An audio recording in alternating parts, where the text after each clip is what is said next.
Hello, friends, fiends, and fellow YouTubers, and welcome to episode 735 of the Daily Comic and Collectible.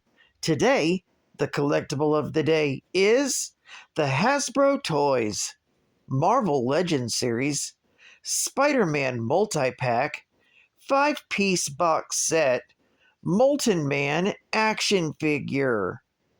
Over the years, Spider-Man has clashed with a vast rogues gallery, consisting of villains both menacing and bizarre, including Silvermane, Moltenman, which is today's focus, the Human Fly, and Razorback. This 6-inch scale figure of Moltenman is inspired directly by the character in the Marvel's Spider-Man comics. An accident with his own experiment left former Oscorp scientist Mark Raxton with metal skin and explosive heat powers.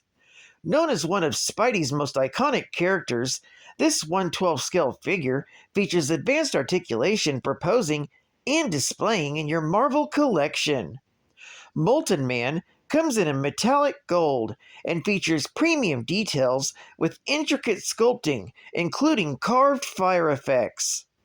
This Marvel Legends figure includes 5 total accessories, 1 pair of interchangeable hands, and 3 special fire effects.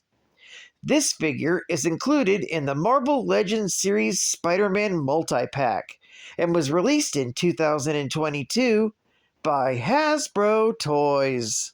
Now, the comic of the day is Web of Spider-Man, Volume 1, Issue number 66, with the cover date of July 1990, with story by Jerry Conway, art by Alex Soviak, and cover by Alex Soviak. This story is titled Friends and Enemies. The story opens at the offices of J. Jonah Jameson Publishing Company. Joe Robertson is upset that Jonah used a photo of Spider-Man taken by Peter Parker after Joe refused to accept any more pictures from Peter due to ethical reasons. As Jonah and Joe argue with each other, Peter and his wife, Mary Jane, are witness to a heated words. Whispering, Peter explains to Mary Jane that he had to say he faked their advertising promo featuring Spider-Man in order to protect his secret identity, and that Joe took issue as he viewed it as unethical for a photojournalist to do so. Jonah explains that he has to think about the money he has been putting into his new publishing venture, and that Peter, regardless of Joe's feelings about him, provided a newsworthy photo. Unwilling to listen to any more, Joe storms out of the office. Peter tells Mary Jane that he needs to try and talk to him and follows Robertson into the elevator. Mary Jane is then approached by Betty Brandt, who has just started working as Jonah's secretary again. MJ can't believe how good Betty looks, considering everything she's endured in recent times. In Upper Manhattan, Mark Raxton ends the first day of his job working for Osborne Chemicals. As he walks off the plant property, he overhears 2 of his co-workers making fun of his appearance and criminal past. As he prepares to cross the street, a limo parks right in front of him. The passenger window rolls down and a man points a gun at Mark, telling him to get in the back. Raxton immediately complies, unaware that the Green Goblin is observing from above. Inside the limo is the mobster known as Tombstone, who has come asking Raxton for his help on a job. Tombstone asks Raxton to help him steal a supply of Diox-3, a chemical created by Osborne Chemical. He explains that the chemical is beneficial in the production of cocaine, and that Tombstone intends to steal it that evening, with or without Raxton's help. He warns Mark that if he refuses, they will plant evidence that frames Mark for the crimes. Meanwhile, at a small cafe near Battery Park, Mary Jane asks Betty how she would have acted if her friends intervened in her life after the death of her husband, Ned. She admits she would have hated it, although she did go a little crazy at the time. Betty says that she needed to process it in her own way. When Betty asks who she's asking about, Mary Jane tells her that she can't say, and she hasn't told her husband Peter either, but now she's sure she will. Meanwhile, a few blocks away from the World Trade Center, Peter continues to try and explain himself to Joe Robertson. The two argue their points, and before parting ways, they both say things that they regret after so many years of friendship. Both men know the root of the issue, that Joe came back a changed person after his brief stint in prison. As Peter changes into Spider-Man and swings away, he thinks Joe's judgment isn't fair. At that moment, Joe is approached by one of the prisoners from his old cell block, who tells Joe that he has a lead on where he can find Tombstone. As Spider-Man swings for home, his spider sense goes off, warning him of danger. On the roof, he spots Mark Raxton lurking around. Finding this suspicious, Spider-Man confronts Raxton. Mark explains that he's clean and tells the wall crawler about Tombstone's plan to rob Osborn Chemical for THRU and asks for the hero's assistance to stop him. Since Mark's brother-in-law has put his faith in Mark, Spider-Man decides to do so as well and agrees to help him stop Tombstone. After Raxton's left, Spider-Man returns home and changes out of his costume. There, his wife Mary Jane tells him about the Green Goblin's gear stashed away in the Osborn home. Peter wishes she would have told him sooner and insists that there's only one thing they can do. They go downstairs and tell Harry's wife Liz about the discovery. Liz finds this hard to believe, as she was told that Harry destroyed the costume after he used it last. However, when Mary Jane shows them the hiding place, there's nothing there. As Liz demands an apology, Peter's spider sense goes off, warning him of some unseen danger, unaware that the Green Goblin is currently hovering outside the window. Later that night, the Moltenman is there to open the gates when Tombstone and his men come to steal the THRU. As they head towards the processing plant, they're unaware that they've been followed inside by Joe Robertson. The Moltenman leads them into the THRU facility, where they discover that Spider-Man has been waiting for them. Although Tombstone and his men have been set up, they've prepared for such a contingency. Opening the back of his van, Tombstone reveals that he has a gang of men with high-tech armor and weapons, ready to deal with superpowered threats. As Spider-Man and the Moltenman fight off Tombstone's goons, the mobster goes looking for the THRU, unaware that Joe Robertson is secretly following him, in order to end their feud once and for all. Suddenly, Spider-Man and Mark are assisted by Harry in his Green Goblin costume, who has come to help. At that same moment, Tombstone has found the testing chamber for THRU and is confronted by Joe. As it turns out, Tombstone was expecting Joe to come, since the man who gave Robertson the tip earlier was working for Tombstone. He then charges at Joe, while revealing that Hammerhead wants him dead. Tombstone offered to kill Joe himself, as nobody else is allowed to kill him but him. In a panic, Joe fires his gun, hitting Tombstone in the chest, and sending him reeling backwards into the test chamber. While falling, Tombstone's elbow strikes the electric lock on the door, sealing himself inside as the chamber fills with THRU. By this time, Spider-Man and his allies have defeated Tombstone's goons.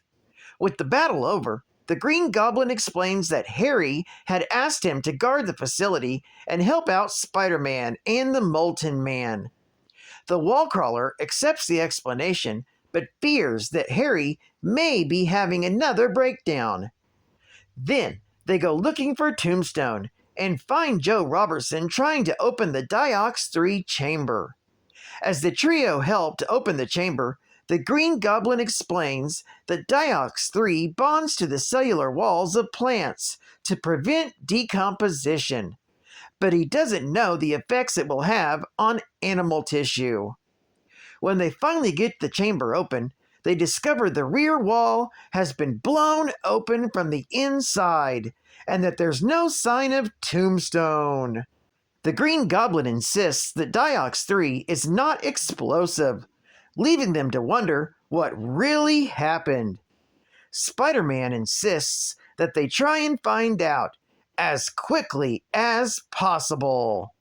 This story is continued in The Web of Spider-Man, issue number 67, and I've already covered that issue.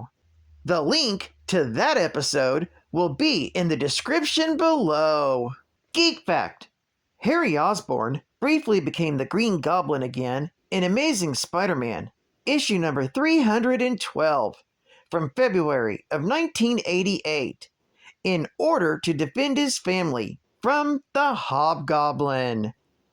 Mary Jane had recently discovered that Harry kept his Green Goblin suit and equipment last issue, after promising to get rid of it.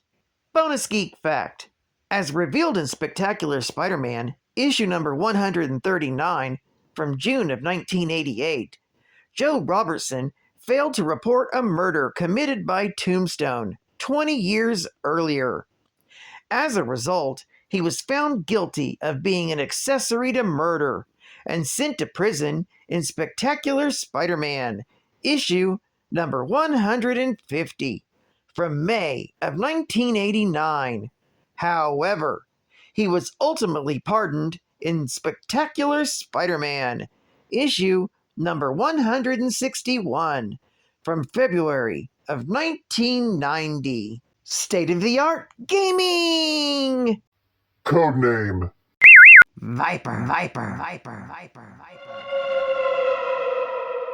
You're the drug lord's worst nightmare. Here's your top secret order, sir. Your commander has instructed you to destroy a powerful drug cartel in South America. Free innocent hostages and bring in the murderous drug lord. No sweat, right? Within minutes of landing in the South American jungle, you've infiltrated the drug cartel's bases. Dodging bullets, you stumble into a hidden door to find better firearms and ammo. Hostages too. Things are looking up. You must now locate your fellow agent and collect the explosives you'll need to finish your mission. And the murderous drug lord.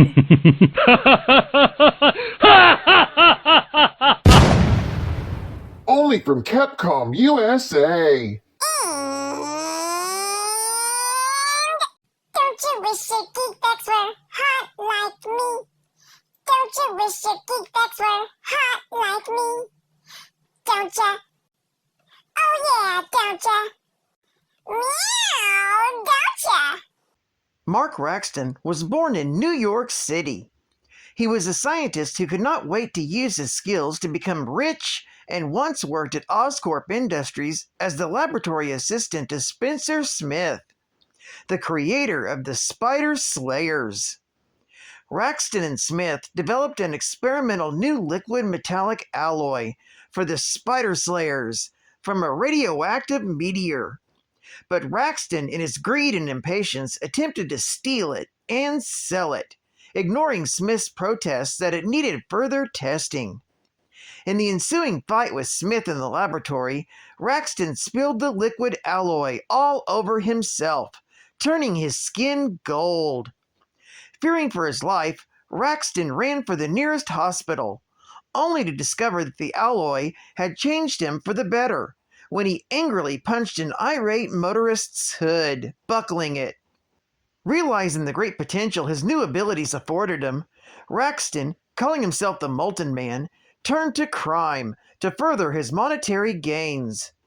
Peter Parker, as Spider-Man, nearly missed his high school graduation to stop Moltenman's first crime spree.